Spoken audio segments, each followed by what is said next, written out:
ગોધરા શ્રી શરત્ચા શૈક્ષણિક સંકુલ ન્યુરા હાઈસ્કૂલના કમ્પાઉન્ડ ખાતે એક દુર્ગા શક્તિ ગરબા મહોત્સવનું આયોજન કરવામાં આવ્યું છે। તમામ આયોજકો આપની સાથે ઉપસ્થિત છે, તેઓની સાથે સીધી વાતચીત કરવાનો પ્રયાસ કરીશું।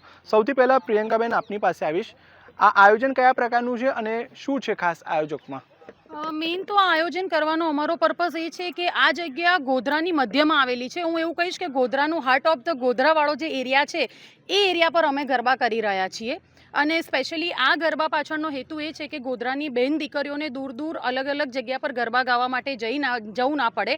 અહીંયા આરામથી ખૂબ જ સુવિધા સાથે અને સિક્યોરિટી અને કેમેરાની સાથે જ એ લોકો આરામથી ગરબા કરી શકે એ પર્પઝથી અમે આ જગ્યા ચૂઝ કરી છે અને અહીંયા અમે ગરબા કરવાના છીએ। આપ શું કહેશો આયોજનને લઈને?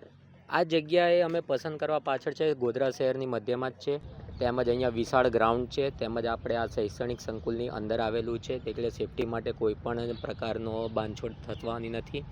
તેમજ બીજું દેખવા જઈએ તો વિશાળ પાર્કિંગની સુવિધા અહીંયા ઉપલબ્ધ છે, તેમજ ફૂડ કોર્ટ છે, તેમજ સેલ્ફી પોઈન્ટ બી રાખેલા છે। એ ખૂબ જ અદ્યતન અને ગોધરામાં કંઈક નવું જ આયોજન થવા જઈ રહ્યું છે। ત્રીજી આંખ છે અમારી ગ્રાઉન્ડ પર, જે સીસીટીવીની નજરના હેઠળ રહેશે, સુરક્ષાની દાયરામાં રહેશે, દરેક વ્યક્તિને પરફેક્ટ સુરક્ષા મળશે। અક્ષય સર, શું છે ખાસ આયોજનમાં?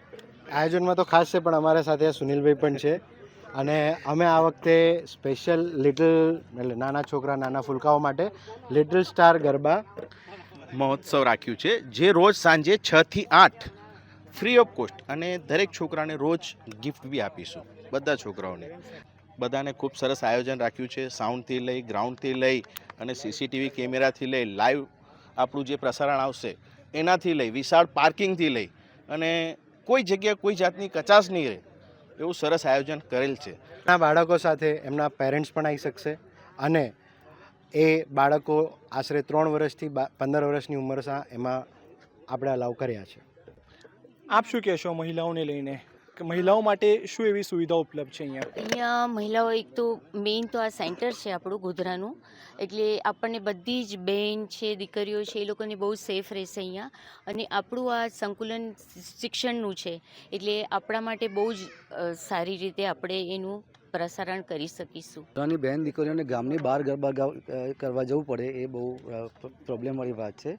અહીંયા ગામની વચ્ચે ઇવન ચાલતા પણ આવી શકે, આજુબાજુ સોસાયટી બહુ બધી છે, એમને કોઈ 2 વ્હીલર પણ લાવવાની જરૂર છે। એ સિવાય અમારે એટલું બધું પાર્કિંગ છે કે જેટલા પણ લોકો બધા 4 વ્હીલર પણ લઈ આવે તો પણ દરેકને અમે પાર્કિંગ આપી શકીશું। એ સિવાય અમે બમ્પર પ્રાઇઝમાં 2 વ્હીલર્સ, વોશિંગ મશીન, ટીવી એવી મોટી બમ્પર પ્રાઇઝ રાખેલી છે, જેના માટે ગોધરા માટે બહુ મોટી વાત છે। એટલે આ ગરબા બહુ અલગ ટાઈપના થશે અને ગોધરા શહેરને કંઈક અલગ મળ્યો એવો અહેસાસ થશે। ચોક્કસથી વિવિધ ઇનામોની પણ જાહેરાત કરવામાં આવી છે। પ્રિયંકાબેન, આપનો પાસે આવીશ છેલ્લો સવાલ, ગોધરાની જનતાને આપનો શું મેસેજ રહેશે? કારણ કે ગોધરા શહેરમાં ઘણી જગ્યાએ આવા ગરબાનું આયોજન કરવામાં આવ્યું છે, આપ ખાસ ગોધરાની જનતાને શું અપીલ કરશો? સ્પેશિયલી હું તો એવું જ કહીશ કે ગરબા એટલે શક્તિ અને ભક્તિનું એક પ્રતીક છે। અને જોડે જોડે એવું પણ કહીશ કે ભાઈ ફટાકડા એકલા ફોડી શકાય, પણ જો ગરબા ગાવા હોય તો સગા સંબંધી મારે તમારે બધા ભેગા થઈને જો કરીએ તો જ આપણે આ ઉત્સવનો અને ઉલ્લાસને માણી શકીએ છીએ। એટલે અમારા દ્વારા તમારા માટે કરેલો આ એક નાનકડો પ્રયાસ છે, જેમાં આપ સૌ જોડાઓ અને અમારી ભાવનાને સમજો અને આ પ્રોગ્રામને ખૂબ જ સફળ બનાવો એવી મારી તમને સૌને નમ્ર વિનંતી।